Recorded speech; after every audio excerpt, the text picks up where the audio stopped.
Selamat siang pemirsa, saya Irwan Saragih kembali hadir menemani Anda dalam Sumut hari ini siang. Siang ini kami merangkum sejumlah informasi terkini di antaranya. Polres Batubara gelar rekonstruksi remaja tewas di tangan ayah dan adik kandung. Paket sembako dari Pemprov Sud tiba di Padang Lawas Utara. New normal, objek wisata Parapat siap terima pengunjung. Selain cuplikan berita tadi, kami juga akan menghadirkan beragam informasi lainnya. Pemirsa, kita jelang Sumut hari ini siang selengkapnya.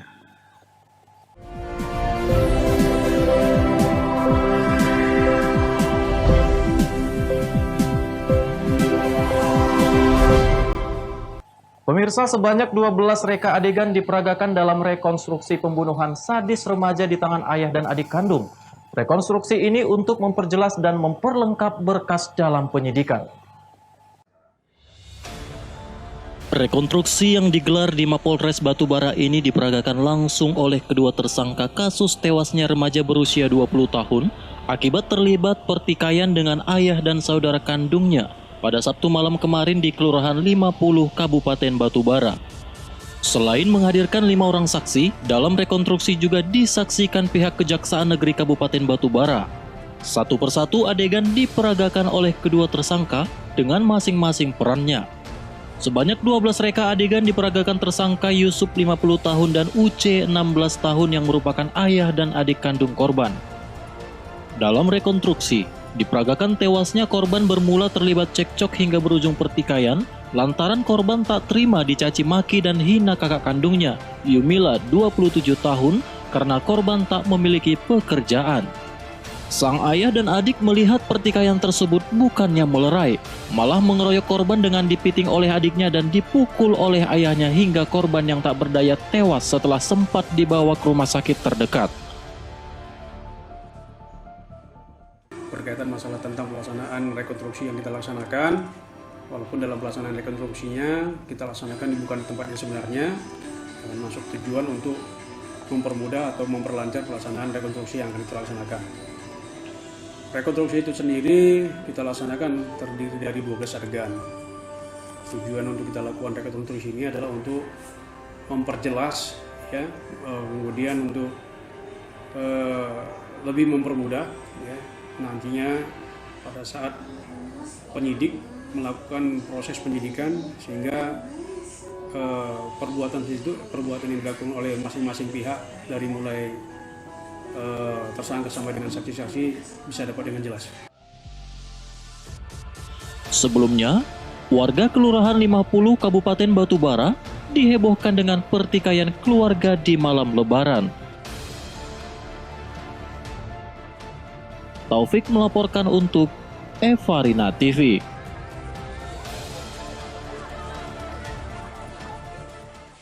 Sementara itu di Medan, seorang keponakan tega menghabisi nyawa pamannya sendiri karena unsur sakit hati. Sebelum korban menghembuskan napas terakhir, pelaku sempat membawanya ke rumah sakit. RWS yang tega menghabisi nyawa pamannya sendiri ditangkap petugas di tempat persembunyiannya di Kabupaten Batubara, Sumatera Utara.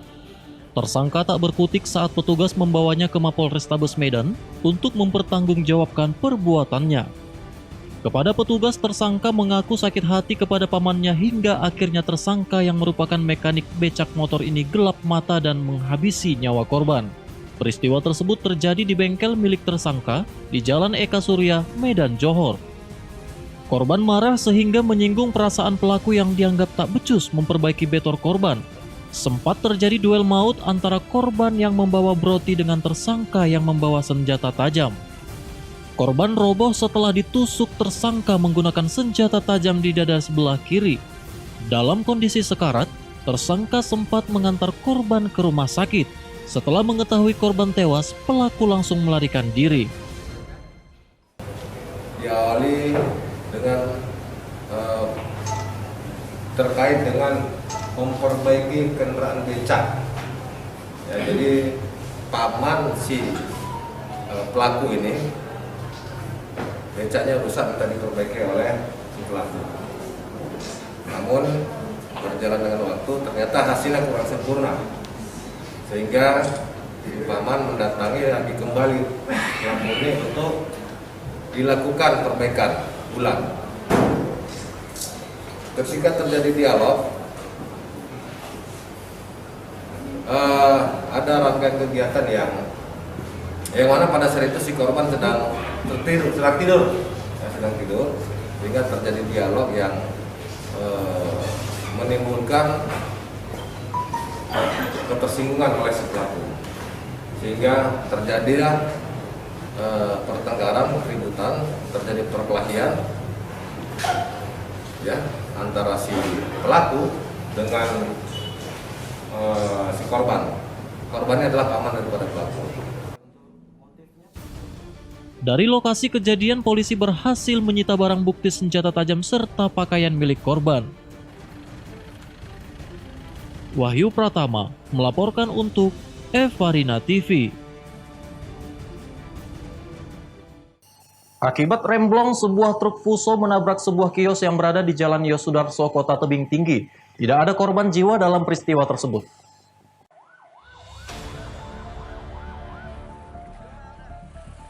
Sebuah truk Fuso bernomor polisi BK8656XM yang bermuatan tandan kosong kelapa sawit menabrak sebuah kios dan rumah yang berada di Jalan Yosudarso, Kota Tebing Tinggi.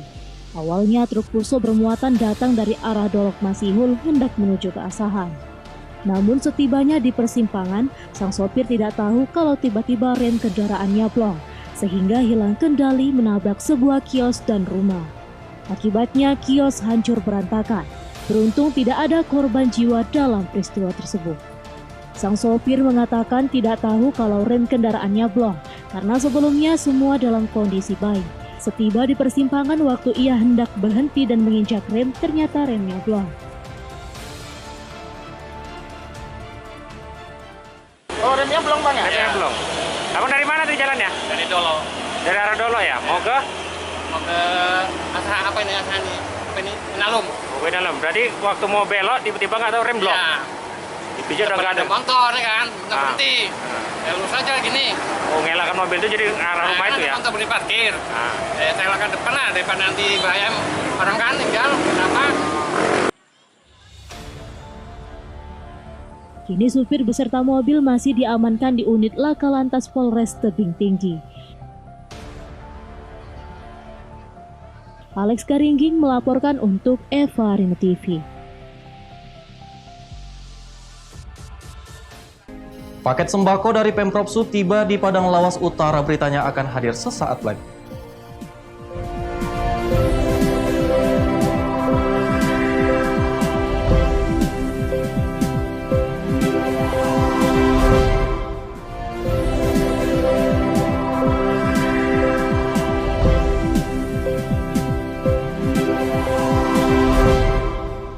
Terima kasih Anda masih bersama kami. Pemirsa, sebanyak 17.652 paket sembako bantuan jaringan pengaman sosial yang bersumber dari APBD Provinsi Sumatera Utara untuk Kabupaten Padang Lawas Utara tiba di kantor Bupati.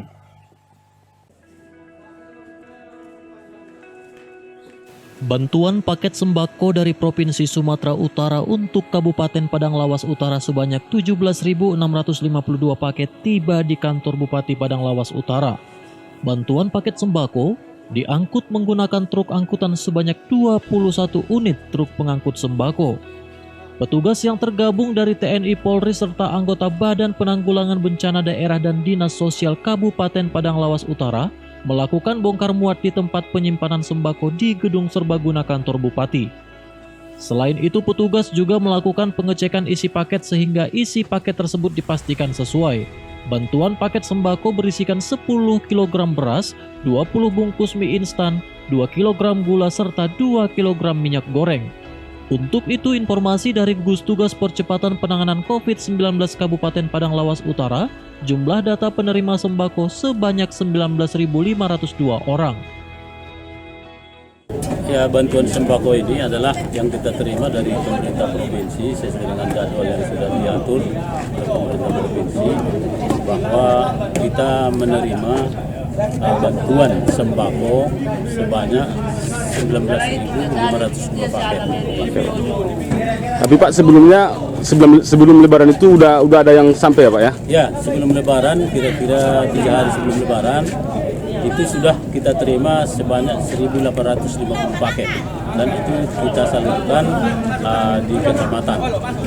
Sebelumnya, pihak Kabupaten Padang Lawas Utara sudah menerima 1.850 paket sembako, sementara sisanya sebanyak 17.652 paket sembako kembali disalurkan oleh pemerintah Provinsi Sumatera Utara hari ini, dan bantuan tersebut langsung disalurkan ke kecamatan untuk disalurkan kembali ke desa-desa.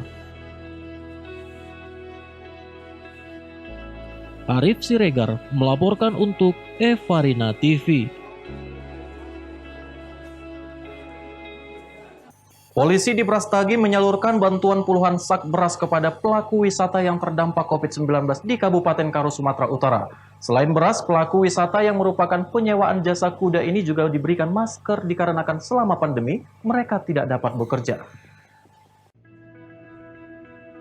Sebagai bentuk kepedulian terhadap pelaku wisata yang terdampak COVID-19, Polsekta Brastagi menyalurkan bantuan berupa paket beras kepada penyewaan jasa kuda di Kabupaten Karo, Sumatera Utara. Puluhan paket beras ini dibagikan pasca ditutupnya objek wisata di Kabupaten Karo. Para penyedia jasa ini sudah tidak dapat bekerja dikarenakan tidak adanya wisatawan yang berkunjung. Selain pembagian paket beras, puluhan masker juga diberikan kepada penyedia jasa dengan tujuan agar terhindar dari penyebaran COVID-19. Menurut Kapolsekta Brastagi, penyaluran bantuan ini untuk membantu meringankan beban pelaku wisata yang sangat terdampak COVID-19 yang selama beberapa bulan terakhir kehilangan mata pencahariannya. Ini adalah kepedulian Polres Tanah Karo, khususnya Polsek Brastagi dalam memberikan bantuan kepada yang terasa yang ada imbasnya masalah COVID-19.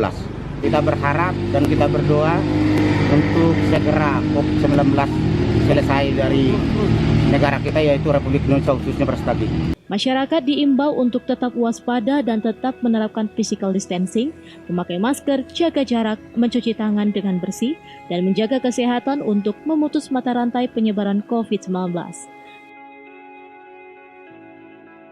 Chandra Bukit melaporkan untuk Evarina TV. Seorang nenek janda berusia 70 tahun warga Kelurahan Patane 3, Kecamatan Porsea, Kabupaten Toba, Sumatera Utara, hingga kini belum pernah menerima bantuan selama pandemi.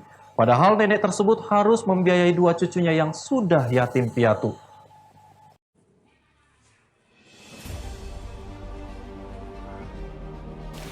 Sejak ayahnya meninggal dunia akhir Maret lalu, di pos perlindungan Manurung yang masih duduk di bangku kelas 2 SMP bersama adiknya Simon Alexander Manurung terpaksa tinggal bersama neneknya Asmin Silalahi.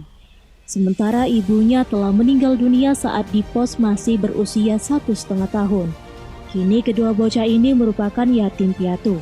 Mulai pandemi COVID-19 merebak, nenek Asmin belum sekalipun mendapat bantuan. Sehari-hari nenek Asmin hanya berjualan mie sarapan pagi di teras rumahnya. Nenek Asmin mengaku sudah mendaftar agar dirinya mendapat bantuan. Namun hingga kini bantuan yang diharapkan tidak kunjung datang. Nah, selama ini tinggal sama siapa nih? Saya tinggal sama opung saya. Sama opung. Ya. Bapak sama mama masih ada? Enggak ada ya. Untuk membantu ekonomi neneknya, Dipos rela menjadi tukang cuci piring di pasar tradisional Porsea sejak sekolah dirumahkan. Sesekali ia juga menjadi kuli panggul untuk menambah pendapatan. Selama pandemi COVID-19, Ibu pernah dapat bantuan nggak? Enggak. Nggak pernah? Dari pemerintah pusat, dari provinsi, dari Pemkab, pernah? Dari mana pun tidak ada. Tidak pernah. Ibu kerja apa? Jualan mie gomak. Jualan mie gomak tiap pagi ya? Nenek Asmin berharap dirinya bisa mendapat bantuan untuk meringankan beban ekonominya di masa pandemi COVID-19. Alex Jetro melaporkan untuk Evarina TV.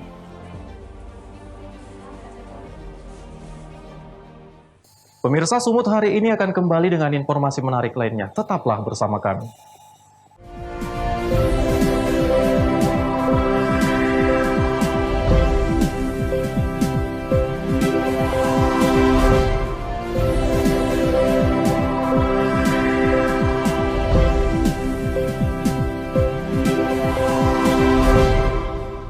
Terima kasih Anda masih bersama kami. Forum Koordinasi Pimpinan Daerah Kabupaten Simalungun melakukan kegiatan berkeliling di seputaran wisata Parapat.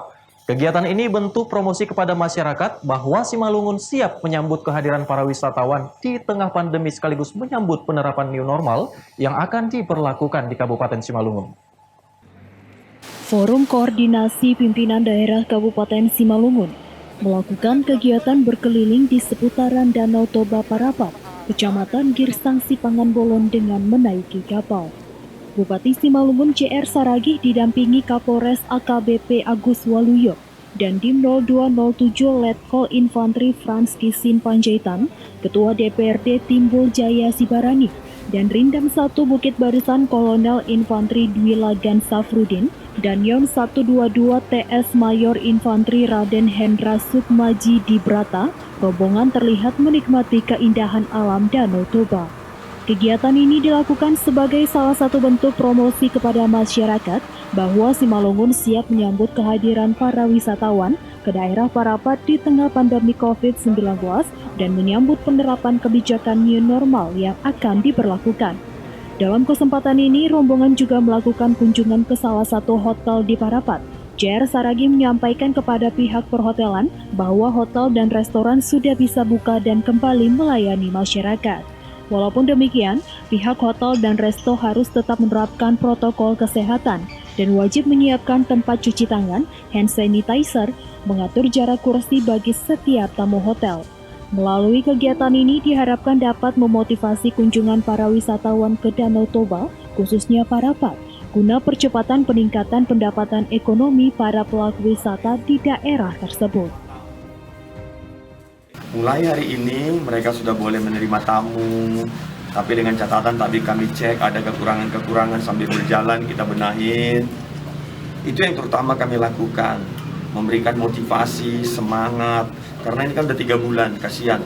Mereka juga bagaimana kamarnya, mungkin selama ini mereka lupa, udah jarang disapu. Jadi harapan kita ini semua dalam keadaan bersih, airnya bagus, sehingga orang datang tidak kecewa. Terus bagaimana kalau katakan ada yang demam, kan bisa aja dalam satu keluarga dalam perjalanan, tadinya baik, terus di sini ada demam. Tadi udah kita bilang, puskesmas, dan bila penting di semua tempat wisata ini, nanti kita ada tim kesehatan kita buat di sini. Tim kesehatan, ada TNI, Polri, Perhubungan, baik Satpol. Tugasnya apa? Untuk mengingatkan, jaga jarak, pakai masker, cuci tangan. Nah, ini semua tujuannya adalah untuk percepatan pembenahan ekonomi yang ada di kawasan Danau Toba ini. Kami akan segera membuat kegiatan-kegiatan di sini yang sesuai dengan protokol seperti ini. Kami tadi bawa semua kepala dinas kami, para camat, Kapolres juga membawa anggotanya semua. Nanti kita juga akan lakukan seperti itu, kegiatan-kegiatan yang ada di Pemda. Kita coba, bahkan mungkin seminggu sekali kita datang ke sini gerak jalan, olahraga bersama, nanti bersama masyarakat. Ini akan kita coba terus untuk memberikan semangat di tengah-tengah perhotelan yang ada di kawasan Danau Toba itu. Ini salah satu promosi, makanya tadi saya ajakkan Ketua DPR, saya ajak Kapolres, Dandim, dari Kajari juga ada Ketua Pengadilan dan Rindam. Artinya ini memberikan semangat buat seluruh masyarakat yang ada di kawasan Danau Toba ini, termasuk pengusaha-pengusaha kapal yang selama ini sudah bisa dikatakan mereka semua dalam keadaan stres. Dan kemudian kegiatan ini menyatakan juga bahwasannya Simalungun siap melaksanakan petunjuk pemerintah terkait menjelang new normal, Pak. Salah satu itulah yang kami lakukan itu. Apa yang diperintahkan oleh Presiden itu kami loyal. Karena kami tahu apa yang disebutkannya itu adalah untuk memberikan kehidupan yang baru di tengah-tengah masyarakat. Di tengah pemerintah akan memperlakukan penerapan kebijakan new normal, di musim libur akhir pekan, lokasi wisata Parapat terlihat ramai, mulai dari wahana air, kios souvenir, hingga arus lalu lintas terlihat mulai memadati jalan-jalan protokol di Parapat. Dosi Simarmata melaporkan untuk Eva Rina TV. Bupati Simalungun JR Saragih menginstruksikan kepada para pangulu atau kepala desa dan lurah untuk membuka portal akses jalan yang telah didirikan di setiap nagori. Hal tersebut dilakukan untuk menghadapi kebijakan new normal. Pemerintah Kabupaten Simalungun dalam waktu dekat akan menerapkan kebijakan new normal dalam tatanan kehidupan bermasyarakat. Langkah tersebut diambil agar perekonomian masyarakat kembali pulih dan industri rumah tangga kembali bangkit. Menindaklanjuti hal tersebut, Bupati Simalungun JR Saragi menginstruksikan kepada para pangulu atau kepala desa dan lurah untuk membuka portal akses jalan yang telah didirikan di setiap nagori dan lingkungan masing-masing. Hal tersebut dilakukan dalam rangka menghadapi kebijakan new normal. Hal ini disampaikan Bupati Simalungun saat melakukan rapat koordinasi tindak lanjut new normal di tengah pandemi COVID-19 bersama camat, lurah, dan pangulu di Kabupaten Simalungun. Rapat koordinasi juga menjalankan protokol kesehatan COVID-19 seperti mencuci tangan, menggunakan masker, dan menjaga jarak dengan orang lain. Bupati Simalungun juga menginstruksikan kepada Satpol PP agar memonitoring ke setiap nagori apakah portal yang didirikan di tiap desa maupun lingkungan sudah dibuka. Pemerintah tetap mengimbau agar masyarakat dapat mentaati protokol kesehatan saat penerapan new normal diberlakukan. Dosi Simarmata melaporkan untuk Eva Rina TV.